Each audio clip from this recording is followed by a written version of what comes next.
अपनी परछाई से सावधान। एपिसोड 3। जब घर वाले भी पहचान न पाए।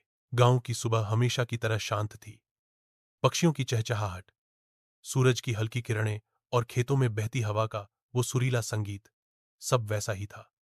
लेकिन अर्जुन वैसा नहीं था। वो धीरे धीरे कुएं से उठकर घर की ओर चला, लेकिन हर कदम जैसे भारी हो चुका था।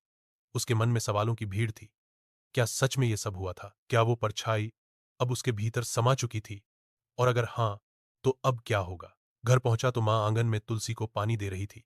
उसने अर्जुन को देखा, लेकिन उसकी आंखों में कोई पहचान नहीं झलकी। वो कुछ पल देखती रही, फिर बोली, कौन हो तुम? अर्जुन कहाँ है? अर्जुन ठिठक गया। वो बोला, मैं अर्जुन ही हूं मां। मां की आंखों में डर आ गया। झूठ मत बोलो, मेरे बेटे की चाल ऐसी नहीं थी। उसकी आंखों में ऐसी ठंडक नहीं थी।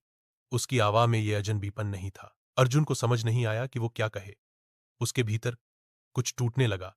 फिर बहन आई। वो भी उसे पहचान न पाई। छोटे भाई ने कहा, ये अर्जुन भैया नहीं है। अर्जुन भैया तो हौंसते थे, ये तो हमें घूरते हैं। पूरा परिवार सहम गया। पिता ने तो उसकी तरफ लाठी उठाई। तू कौन है? हमारे बेटे के रूप में क्यों आया है? अर्जुन चिल्लाया, मैं अर्जुन ही हूं, मुझे मत भगाओ। मैं अंदर से वही हूं, बाहर भले ही कुछ बदल गया हो। लेकिन किसी ने उसकी बात न मानी। वो चुपचाप वापस लौट गया, उसी कुएं की तरफ। अब शुरू होता है असली खेल। अर्जुन अब अकेला था। ना परिवार, ना दोस्त, ना गांव। वो जान चुका था कि परछाई ने सिर्फ उसे नहीं बदला, बल्कि उसके चेहरे, उसके बोलने के अंदाज, उसकी आंखों तक को बदल दिया है। अब वो अर्जुन जैसा दिखता तो था, लेकिन लोग उसे अर्जुन नहीं मानते थे। एक रात जब वो कुएं के पास बैठा था, तो फिर से वही आईना सामने प्रकट हुआ, टूटा नहीं था, जुड़ चुका था। उस आईने में अब एक नया दृश्य था। गांव में उसकी परछाई अर्जुन के रूप में घूम रही थी। लोग उसे असली अर्जुन मान रहे थे। वो हंस रहा था, खाना खा रहा था और धीरे धीरे सबको अपने रंग में रंग रहा था। अर्जुन ने चीख कर कहा, तो ये खेल था तेरा?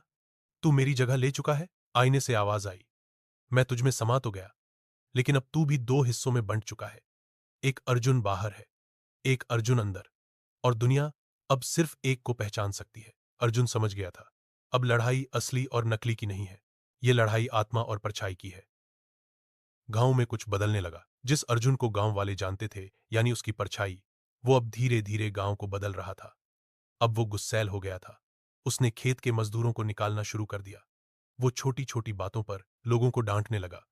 उसकी आंखों में अब कोई अपनापन नहीं था, बस एक लालच, एक घमंड और एक अजीब सी नफरत थी।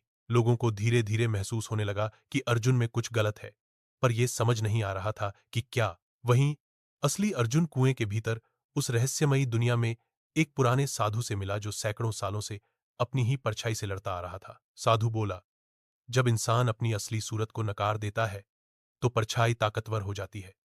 तूने अपनी कमजोरियों से मुंह मोड़ा, इसीलिए परछाई ने जगह ले ली। अर्जुन बोला, अब मैं क्या करूं? सब कुछ छिन गया है। साधु मुस्कराया, अब तुझे अपने भीतर का प्रकाश जगाना होगा, वो प्रकाश जो परछाई को मिटा सके। और फिर अर्जुन की साधना।